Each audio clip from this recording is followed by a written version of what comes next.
Hi friends, ನಿಮ್ಮೆಲ್ಲರಿಗೂ ಕೂಡ ನಿಮ್ಮದೇ ಆಗಿರ್ತಕ್ಕಂಥ ಯೂಟ್ಯೂಬ್ ಚಾನಲ್ ಸ್ಟಡಿ ವಿತ್ ಪರಶುರಾಮ್ಗೆ ಸ್ವಾಗತ ಅಂತ ಹೇಳ್ತಾ ಇಂದಿನ ವಿಡಿಯೋದಲ್ಲಿ ನಾನು ದ್ವಿತೀಯ PUC ಕನ್ನಡದಲ್ಲಿ ಪ್ರಥಮ ಕಿರು ಪರೀಕ್ಷೆ ಆಗಸ್ಟ್ 2026 3ರಿಂದ 7ನೇ ತಾರೀಕಿನವರೆಗೆ ನಿಮಗೆ ಫಸ್ಟ್ ಟೆಸ್ಟ್ ಎಕ್ಸಾಮನ್ನು ಶೆಡ್ಯೂಲ್ ಮಾಡ್ತಾರೆ. ಸೊ ಅದಕ್ಕಾಗಿ ಒಂದು ಮಾಡೆಲ್ ಕ್ವಶನ್ ಪೇಪರ್ನ 40 ಅಂಕಗಳದ್ದು ವೆರಿ ಇಂಪಾರ್ಟೆಂಟ್ ಆಗಿರ್ತಕ್ಕಂಥ ಕ್ವಶನ್ ಪೇಪರ್ನ ಪ್ರಿಪೇರ್ ಮಾಡಿದ್ದೀನಿ.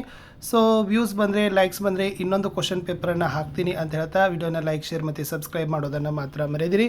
ಎಲ್ಲ ವಿಷಯಗಳಲ್ಲಿ ವಿಡಿಯೋಗಳನ್ನು ಪೋಸ್ಟ್ ಮಾಡ್ತೀವಿ.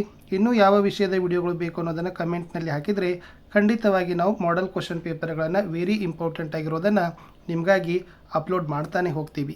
ನೋಡೋಣ, ಬಹು ಆಯ್ಕೆ ಪ್ರಶ್ನೆಗಳಿತ್ತು. ಅದಕ್ಕಿಂತ ಮುಂಚೆ ವಿಡಿಯೋನ ಲೈಕ್, ಶೇರ್ ಹಾಗೂ ಸಬ್ಸ್ಕ್ರೈಬ್ ಮಾಡೋದನ್ನು ಮಾತ್ರ ಮರೆಯದಿರಿ.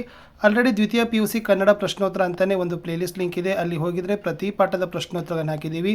ಇನ್ನೂ ಓದದೇ ಇದ್ದರೆ ಅಲ್ಲಿ ಹೋಗಿ ವಿಡಿಯೋಗಳನ್ನು ನೋಡಿ ಚೆನ್ನಾಗಿ ಸ್ಟಡಿ ಮಾಡಿ ಅಂತ ಹೇಳ್ತಾ ಈ ವಿಡಿಯೋನ ಪ್ರಾರಂಭಿಸ್ತೀನಿ.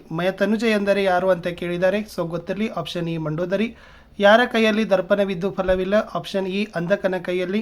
ರಾಜ್ಯಸಭೆಯೊಳಗೆ ದ್ರೌಪದಿಯನ್ನು ಒದೆದವರು ಯಾರು ಅಂತ ಕೇಳಿದ್ದಾರೆ. Option a Keechaka is the right answer. ಬಿಟ್ಟ ಸ್ಥಳ ಇತ್ತು, ವೆರಿ ಮೋಸ್ಟ್ ರಿಪೀಟೆಡ್ ಕ್ವಶನ್. ಬಸಲಿಂಗನ ಹೆಂಡತಿ ಹೆಸರು ಸಿದ್ಲಿಂಗಿ. ವಾಲ್ಪರೆಗೆ ಬಂದ ಬ್ರಿಟಿಷ್ ಪ್ರಜೆ ಕಾರ್ವೇರ್ ಮಾರ್ಷಾ.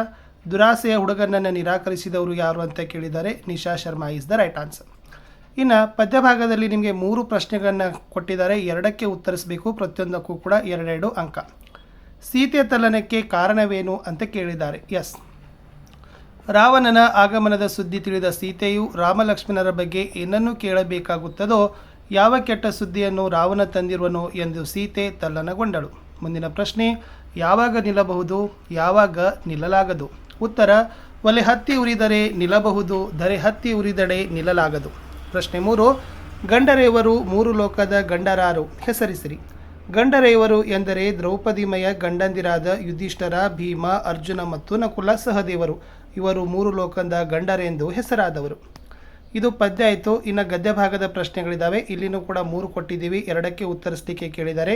ಮೊದಲ ಪ್ರಶ್ನೆ, ಹೆಂಡತಿ ಸಿದ್ಲಿಂಗಿ ಏನು ಹೇಳುತ್ತಲೇ ಇದ್ದಳು?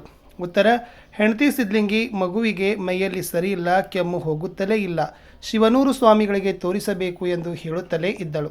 ಪ್ರಶ್ನೆ 11, ಬ್ರಿಟಿಷರು ಬರುವ ಮೊದಲು ವಾಲ್ಪರೈ ಹೇಗಿತ್ತು? ಬ್ರಿಟಿಷರು ಬರುವ ಮೊದಲು ವಾಲ್ಪರೈ ಪ್ರದೇಶಕ್ಕೆ ಹೆಸರೇ ಇರಲಿಲ್ಲ. ಅನನ್ಯ ಜೀವ ಸಂಕುಲಗಳಿಂದ ಸಮೃದ್ಧವಾಗಿದ್ದು, ಗಗನಚುಂಬಿ ಮರಗಳ ಮೇಲ್ಛಾವಣಿ ಭೇದಿಸಿ ಸೂರ್ಯಕಿರಣಗಳು ಸೆಣಸುತ್ತಿದ್ದ ದಟ್ಟವಾದ ಕಾಡಾಗಿತ್ತು. ನಡುವೆ ಹುಲ್ಲುಗಾವಲುಗಳ ಬಯಲು, ಶೋಲಾ ಕಾಡುಗಳು, ಪರ್ವತ ಶ್ರೇಣಿಗಳ ನಡುವೆ ಹಳ್ಳ ಕೊಳ್ಳಗಳು, ಕಗ್ಗತ್ತಲ ಖಂಡ ಎಂದು ಹೆಸರಾಗಿದ್ದ ಆಫ್ರಿಕಾದಂತೆ ಅದು ಹೊರಗಿನ ಜನರಿಗೆ ಪರಿಚಯ ಇರಲಿಲ್ಲ. ಪ್ರಶ್ನೆ 12, ಸೀತಾಳ ಓದುವ ಆಸಕ್ತಿ ಹೇಗಿತ್ತು? ಉತ್ತರ, ಸೀತಾಗೆ ಓದಿನಲ್ಲಿ ಆಸಕ್ತಿ ಇರಲಿಲ್ಲ. SSLCಯಲ್ಲಿ ಎಲ್ಲ ವಿಷಯಗಳಲ್ಲೂ ಫೇಲ್ ಆಗಿ ಮತ್ತೆ ಪರೀಕ್ಷೆ ಕಟ್ಟುವ ಗೋಜಿಗೆ ಹೋಗದೆ ಯಾರಾದರೂ ಗೆಳತಿಯರೊಂದಿಗೆ ಸದಾ ಸಿನಿಮಾ, ಮಾರ್ಕೆಟ್ ಎಂದು ಸುತ್ತುತ್ತಿದ್ದಳು. ಇನ್ನು ದೀರ್ಘ ಗದ್ಯದ ಪ್ರಶ್ನೆ ಇದ್ದಾವೆ. ಕೃಷ್ಣೇಗೌಡರ ಆನೆದಿಂದ, ಅಲ್ಲಿ ಕೂಡ 2ಕ್ಕೆ ಉತ್ತರಿಸಬೇಕು. 3 ಪ್ರಶ್ನೆಗಳನ್ನು ಕೊಟ್ಟಿದ್ದೀವಿ. ಕೃಷ್ಣೇಗೌಡರ ಆನೆ ಹುಟ್ಟಿ ಬೆಳೆದ ಬಗೆ ಹೇಗೆ? ಉತ್ತರ, ಕೃಷ್ಣೇಗೌಡನ ಆನೆ ಕಾಡಿನಲ್ಲಿ ಹುಟ್ಟಿ ಬೆಳೆದ ಆನೆಯಾಗಿರದೆ ಊರಿನ ಜನರ ನಡುವೆಯೇ ಬೆಳೆದು ಒಗ್ಗಿ ಹೋಗಿತ್ತು. ಕಾಡಿನ ತಿಳುವಳಿಕೆ ಇರದ ಈ ಆನೆಯು ಅಂಗಡಿ ಬೀದಿಗಳಲ್ಲಿ ಬಾಳೆಗೋನೆಗಳ ದಿಂಡು, ಸಿಪ್ಪೆ, ಹಾಳಾದ ಹಣ್ಣುಗಳನ್ನು ಬೇಡಿ ತಿನ್ನುತ್ತಿತ್ತು. ಪ್ರಶ್ನೆ 14, ಮಠದವರಿಗೆ ಆನೆಗಿಂತ ವೇಲಾಯುಧನನ್ನು ಸಾಕಲು ತ್ರಾಸಾದುದ್ದೇಕೆ? ಉತ್ತರ, ಜಗದ್ಗುರುಗಳನ್ನು ಹೊರುವ ಕೆಲಸ ತಪ್ಪಿದ ಮೇಲೆ ಆನೆಗಿಂತ ಮಾವುತನಾದ ವೇಲಾಯುಧನನ್ನು ಸಾಕೋದು ಮಠದವರಿಗೆ ತ್ರಾಸವಾಯಿತು. ಏಕೆಂದರೆ 24 ಗಂಟೆಯೂ ಕುಡಿದೇ ಇರುತ್ತಿದ್ದ ವೇಲಾಯುಧ ಮಠದ ಸಾತ್ವಿಕ ವಾತಾವರಣಕ್ಕೆ ದೊಡ್ಡ ತಲೆನೋವಾಗಿದ್ದ. ಇನ್ನೊಂದು ಪ್ರಶ್ನೆ ಕೇಳಿದರೆ, ಆನೆ ಸಾಕುವುದರ ಬಗ್ಗೆ ಜನರ ನಂಬಿಕೆ ಏನಾಗಿತ್ತು? ಆನೆ ಸಾಕುವುದು ಎಂದರೆ ಎಲೆಕ್ಷನ್ಗೆ ನಿಂತ ಹಾಗೆ, ಮನೆ ಮಟ್ಟ ಎಲ್ಲ ಹಾಳು ಮಾಡಿಕೊಂಡು ಹೆಂಡತಿ ಮಕ್ಕಳ ಬಾಯಿಗೆ ಮಣ್ಣು ಹಾಕುವ ಕ್ಷಿಪ್ರ ಮಾರ್ಗ ಇದೆಂದು ಜನರೆಲ್ಲರ ದೃಢ ನಂಬಿಕೆಯಾಗಿತ್ತು. ಇನ್ನು ಸಂದರ್ಭ ಇದ್ದಾವೆ.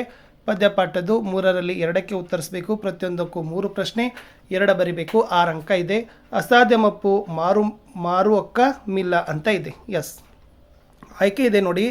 ಈ ಪ್ರಸ್ತುತ ವಾಕ್ಯವನ್ನು ಅಭಿನವ ಪಂಪ ಎಂಬ ಬಿರುದಾಂಗಿತ ನಾಗಚಂದ್ರ ಬರೆದಿರುವ ರಾಮಚಂದ್ರ ಚರಿತಪುರಾಣ ಚಂಪು ಕಾವ್ಯದಿಂದ ಆಯ್ದ ಕದಡಿದ ಸಲಿಲಂ ತಿಳಿ ವಂದದೆ ಎಂಬ ಪದ್ಯಪಾಠದಿಂದ ಆರಿಸಿದೆ. ಸೀತೆಗೆ ರಾವಣನ ಹೇಳುವ ಮಾತಿದು. ರಾವಣನ ಆಗಮನದಿಂದ ಸೀತೆಯು ತಲ್ಲಣಕ್ಕೊಳಗಾಗುತ್ತಾಳೆ. ಅವಳ ಸನಿಹಕ್ಕೆ ಬಂದು ರಾವಣನು ಬಹುರೂಪಿಣಿ ವಿದ್ಯೆ ವಶವಾಗಿರುವುದರಿಂದ ಯುದ್ಧದಲ್ಲಿ ತನಗೆ ಅಸಾಧ್ಯವಾದದ್ದು ಯಾವುದೂ ಇಲ್ಲ, ತನಗೆ ಎದುರು ನಿಲ್ಲುವ ಪ್ರತಿಪಕ್ಷವೇ ಇಲ್ಲ, ನೀನು ರಾಮನನ್ನು ಬಿಟ್ಟು ತನಗೆ ಒಲಿಯಬೇಕೆಂದು ರಾವಣನು ಸೀತೆಗೆ ಹೇಳುವ ಸಂದರ್ಭವಿದಾಗಿದೆ. ಮುಂದಿನ ಒಂದು ವಾಕ್ಯ, ಪುಷ್ಪವಿಲ್ಲದೆ ಪರಿಮಳವನ್ನರಿಯಬಹುದೇ ಅಂತ ಇದೆ ಸಂದರ್ಭ. ಈ ಪ್ರಸ್ತುತ ವಾಕ್ಯವನ್ನು 12ನೇ ಶತಮಾನದ ಪ್ರಮುಖ ವಚನಕಾರರಾದ ಉರಿಲಿಂಗ ಪೆದ್ದಿಯವರ ವಚನಗಳಿಂದ ಆರಿಸಿದೆ. ಶಿವ ಮತ್ತು ಶಿವಲಿಂಗದ ಅಭೇದವನ್ನು ವಿವರಿಸುತ್ತಾ ವಚನಕಾರ ಈ ಮಾತನ್ನು ಹೇಳ್ತಾರೆ. ಹೂವಿದ್ದರೆ ಸುಗಂಧದ ಅನುಭವ ನಮಗಾಗುತ್ತದೆ, ಹೂವಿಲ್ಲದಿದ್ದರೆ ಪರಿಮಳವನ್ನು ಅನುಭವಿಸಲು ನಮಗೆ ಹೇಗೆ ಅಸಾಧ್ಯವೋ ಹಾಗೆ ಪರಶಿವನಿಂದಾಗಿ ಲಿಂಗವು ಅನುಭವಕ್ಕೆ ಬರುತ್ತದೆಂದು ವಚನಕಾರನ ಅಭಿಪ್ರಾಯ. ಹೂ ಪರಿಮಳ ಹೇಗೆ ಒಂದನ್ನೊಂದು ಅನುಸರಿಸುತ್ತವೆಯೋ ಪರಶಿವ ಹಾಗೂ ಲಿಂಗ ಬೇರೆಯಲ್ಲ ಎಂಬುದು ಆತನ ಅಭಿಪ್ರಾಯವಾಗಿದೆ. ಮುಂದಿನ ವಾಕ್ಯ, ಕಲಿಭೀಮನೆ ಮಿಡುಕುಳ್ಳಗಂಡ. ಆಯ್ಕೆ, ಈ ಪ್ರಸ್ತುತ ವಾಕ್ಯವನ್ನು ರೂಪಕ ಸಾಮ್ರಾಜ್ಯದ ಚಕ್ರವರ್ತಿ ಎಂಬ ಬಿರುದನ್ನು ಪಡೆದಿರುವ ನಡುಗನ್ನಡ ಸಾಹಿತ್ಯದ ಶ್ರೇಷ್ಠ ಕವಿ ಕುಮಾರವ್ಯಾಸ ರಚಿಸಿರುವ ಕರ್ನಾಟ ಭಾರತ ಕಥಾಮಂಜರಿ ಮಹಾಕಾವ್ಯದಿಂದ ಆರಿಸಿಕೊಂಡಿರುವ ಇನ್ನೂ ಹುಟ್ಟದೇ ಇರಲಿ ನಾರಿಯರೆನ್ನವಲು ಎಂಬ ಪದ್ಯಪಾಠದಿಂದ ಆರಿಸಿದೆ. ದ್ರೌಪದಿಯು ಕಲಿಭೀಮನ ಬಗ್ಗೆ ತನ್ನ ಮನದಲ್ಲಿಯೇ ಹೇಳಿಕೊಳ್ಳುವ ಸಂದರ್ಭವಿದು.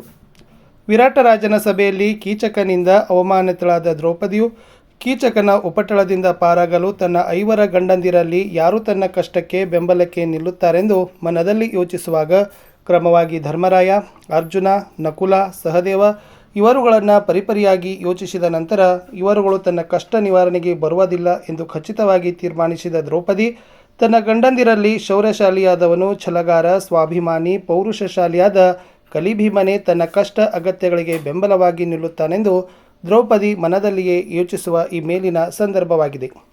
5 ಗಂಡಂದರಿದ್ದರೂ ಪರಾಕ್ರಮಿಯಾದ ಭೀಮನಲ್ಲಿರುವ ದ್ರೌಪದಿಯ ಅಗಾಧ ವಿಶ್ವಾಸ ಇಲ್ಲಿ ಸ್ವಾರಸ್ಯಕರವಾಗಿ ಮೂಡಿಬಂದಿದೆ. ಪದ್ಯಪಾಠದ ಪ್ರಶ್ನೆಗಳು 4 ಅಂಕ ಇದೆ. ಇಲ್ಲಿನೂ ಕೂಡ ನಾವು 2-3 ಪ್ರಶ್ನೆಗಳನ್ನು ಕೊಟ್ಟಿದ್ದೀವಿ. ನಿಮ್ಮ ಎಕ್ಸಾಮ್ಗೆ ಒಂದಾದರೂ ಕೂಡ ಬರ್ತಕ್ಕಂಥ ಎಕ್ಸ್ಪೆಕ್ಟ್ ತುಂಬಾ ಇದೆ. ರಾವಣನ ಮನಪರಿವರ್ತನೆಯನ್ನು ಕವಿ ಹೇಗೆ ಚಿತ್ರಿಸಿದ್ದಾನೆ? ಎಸ್, ಉತ್ತರ. ರಾವಣನ ಮನಪರಿವರ್ತನೆಯನ್ನು ಕವಿ ಹೃದಯಂಗಮವಾಗಿ ಚಿತ್ರಿಸಿದ್ದಾನೆ. ಸೀತೆಯು ಮೂರ್ಛಿತೆಯಾಗಲು ರಾವಣನಿಗೆ ಅವಳ ಬಗ್ಗೆ ಅನುಕಂಪ ಹುಟ್ಟಿತು. ಅವಳನ್ನು ಕರುಣೆಯಿಂದ ಕಂಡು ತನ್ನನ್ನೇ ನಿಂದಿಸಿಕೊಳ್ಳುತ್ತಾನೆ. ಕರ್ಮವಶಕ್ಕೊಳಗಾಗಿ ಮಾಡಿದ ಕೆಟ್ಟ ಕಾರ್ಯಕ್ಕಾಗಿ ಪರಿತಪಿಸುತ್ತಾನೆ.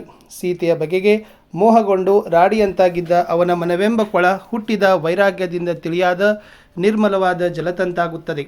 ಉದಾತ್ತನಾದ ರಾವಣನಲ್ಲಿ ಸೀತೆಯ ಬಗೆಗೆ ನೀಲಿರಾಗ ಹುಟ್ಟುತ್ತದೆ.